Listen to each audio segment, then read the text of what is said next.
This is Bryan Hendricks with the Arkansas Democrat Gazette with Cameron Nesterenko of Little Rock, bass fishing guru on the Arkansas River and Lake Maumelle and other places in central Arkansas. And we're talking a little late summertime bass fishing. Cameron's been doing real well on tournaments on Lake Maumelle all summer, and part of that is because high water on the river. Yes, sir. The river being up all summer this year, usually we love the summertime tournaments on the Arkansas River. That's the main thing in the summertime. They kind of take out the lake tournaments, and a lot of times the tournaments are just on the river. Well, we haven't been able to do that this year, and they've moved a lot of the central Arkansas tournaments to Lake Maumelle, which helped me out a lot because that's my home lake. I fish out there quite a bit. I live pretty close to there, and so I get to practice a lot, and it really worked out well for me this year that the water came up high, even though I missed the Arkansas River a whole lot, but it definitely was a good thing for me, at least, that the water came up to let us go to Lake Maumelle. Maumelle's a relatively small lake with a lot of pressure in those tournaments. Everybody knows the lake pretty well, and there's really not any secrets out there. So how are you as consistently successful out there as you are? I tend to try to look for little things that people tend to miss. I don't look for very obvious things. I kind of look for the little, honey holes. Main thing with me, I like looking at my graphs, my Lowrance graphs. At the beginning of the summer, almost every year, I will start on one end of the lake and I'll graph all the way to the other end of the lake. I'll mark all the new structures, all new things that I found, and just kind of put that in my playbook to the things that I can run. In the tournaments, we'll fish a bunch of spots, just kind of running, gunning, and just trying to hit high percentage areas, but just not that, places that not a lot of people try to fish. You mentioned something a little earlier about head hunting, trying to, get bigger fish instead of, filling up with a small limit or a small limit and a kicker. You're always after bigger weight. Yes, sir. It's just, to me, I would rather go for the big fish than try to, catch keeper after keeper, squeaker, fish I'm going to have to call out. I'd rather just try to go after the big ones. A lot of times on Lake Maumelle, all you really need is a decent limit and one kicker fish, and that could be a 3-pounder, it could be a 5-pounder.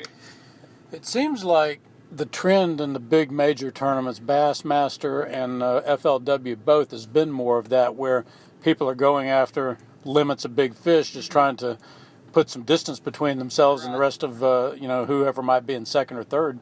Right, with the new Major League Fishing format, it can play both ways. If you can figure out how to catch bigger fish, bigger than average fish, and catch a lot of them, then you're set.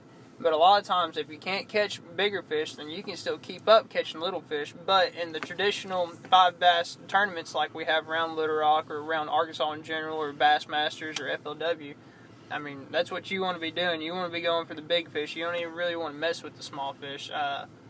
Like guys will kind of start out in the morning and try to catch a limit to where it gets the pressure off their back throughout the day, so they're not trying to catch 1 or 2 fish. We'll try to go for 6 bites all night. Like some of these tournaments this year, we've had 5 bites all night, we just were able to capitalize on them. Lake Maumelle, clear and deep, and Arkansas River is shallow and murky. It does get clear, relatively speaking, but they're 2 totally different types of fisheries. How do you fish them differently? How do you approach them differently this time of year?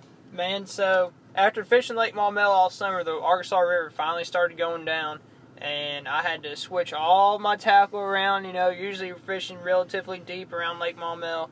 Arkansas River, you don't really fish much deeper than 8 or 9 feet deep. So the deep water, it's definitely different messing with clear water and muddy water. Using bigger line tend to on the muddy water. There's more cover, stumps and rocks and grass and stuff to hang up in the river. And the fish just tend to be meaner out there anyways. So just switching up from there, a lot of techniques, we're using the same techniques, just fishing a little bit shallower. Tell me about your standard approach to the river and your standard tackle rig, rod, reel, line setup. So if I was going to go out, say a tournament out of Little Rock, out of Verizon Ranch tomorrow morning, I would probably have something like a buzzbait, like a white buzzbait, black buzzbait, a spinnerbait, square bill crankbait, something like that, just shad imitators. There's a lot of shad on the river right now. Are they big cranks or? Man, you can run into little shad. I've seen a few bigger gizzard shad, so I mean you could throw a little bit bigger baits, but I tend to this time of year, throwing something 2-3 inches long, crankbait, spinnerbait, poppers, things like that. And then if you can get around the grass, if you're throwing a jig, flipping, throwing a tube, something like that down to the grass, because when the sun gets up like this, they kind of tend to get into that cover. But I would usually fish, most of the time I try not to fish with less than 15-pound line on the river, 15 to 20. Sometimes I use braid if the grass is real thick, or lily pads or things like that. Are you using a leader at all? On my top water baits and on my spinning rods, I'll throw, on my top water baits, I'll throw a braid on like a 12-pound monofilament leader. And on my spinning rods, I'll throw like 15-pound braid on a 8 to 10-pound fluorocarbon leader. That's really the only times that I do that. What knot do you use from braid to to mono? I believe it's called a uni knot, double uni knot. Double uni. It's a great knot.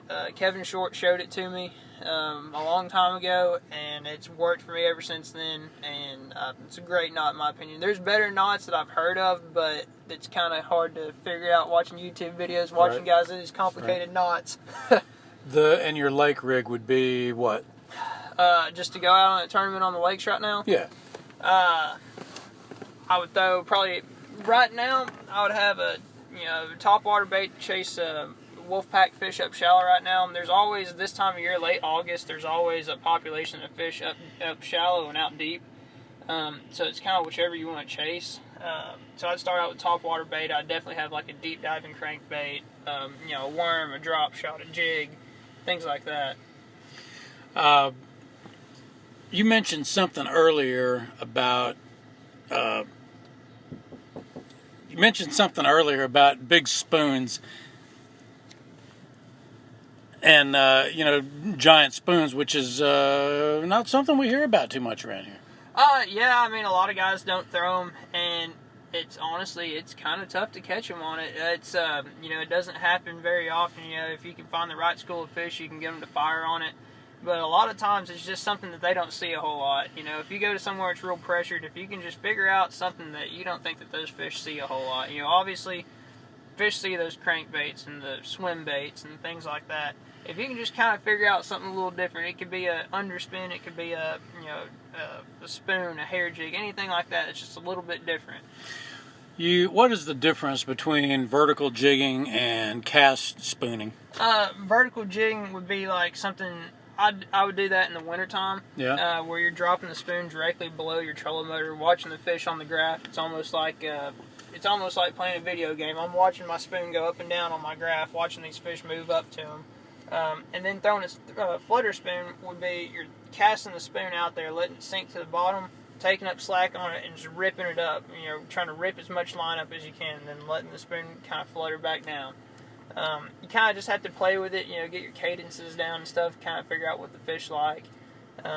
What's your hang-up ratio down there with big? Very, very, man, I've lost a lot of money with those things. Well, I don't throw them a whole lot around Arkansas just because, man, it's just, there's so much stuff to hang up on trees and rocks and just, brush piles and stuff. When you get out to places like the Tennessee River, like Lake Gunnersville, Kentucky Lake, Pickwick, things like that, there's more shell beds and sandbars and stuff, so there's not a whole lot of other things to, hang up on. That's where those baits really excel. Swim baiting is something that's really mysterious to me. I've been trying to do it a bit myself, but there's so many different techniques and approaches to that. What would be a good, effective technique that somebody that's not real well versed on that could use to catch fish? You speaking this time of year? Yeah. Okay, this time of year, what main thing to look at is the forage of the fish. So it depends on, if the fish are eating, 2 or 3 inch shad, they're not going to eat an 8-inch gigantic swim bait. You kind of have to match the hatch. I'm not saying they won't eat it, but it's going to be a lot tougher to get bites. Right. So what you're looking at is you're looking at the size of the bait fish that are around where you're at, and just trying to match the hatch with the bait. Usually, you could throw a jig head swim bait, or you're just taking, you could throw a 1/4 ounce all the way to a 1 ounce, just depending on what depth range you're trying to hit. That's a real effective way. It's easy to get hung up though, so then you could run like a Texas rig with a belly weight swim bait hook. You can reel that through grass and brush and next to trees and things like that, and that's very effective. But really, it's just trying to match the size of what kind of bait the fish are eating. It's just trying to match that size and figure out. How do you figure out your retrieve speed and your depth, and how do you govern that? With when you're fishing offshore and you go over a spot, a lot of times you can tell by looking at your depth finders and your graphs how the fish are set up. If they're suspended on the cover, if they're not really holding tight to things, if they're not really on the bottom, if they're up in the water column, or if they're on bottom, it depends on what I'm going to cast at them. If they're on the bottom, obviously I'm going to throw something at them that's on the bottom that's going to go by their face.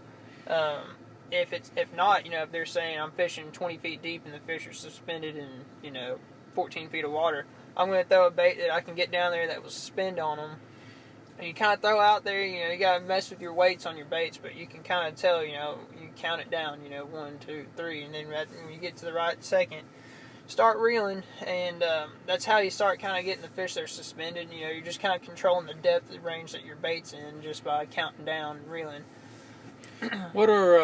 Tell me about your record out on Maumelle this year. You've won a bunch of tournaments, and what are some of the honors you've gotten? We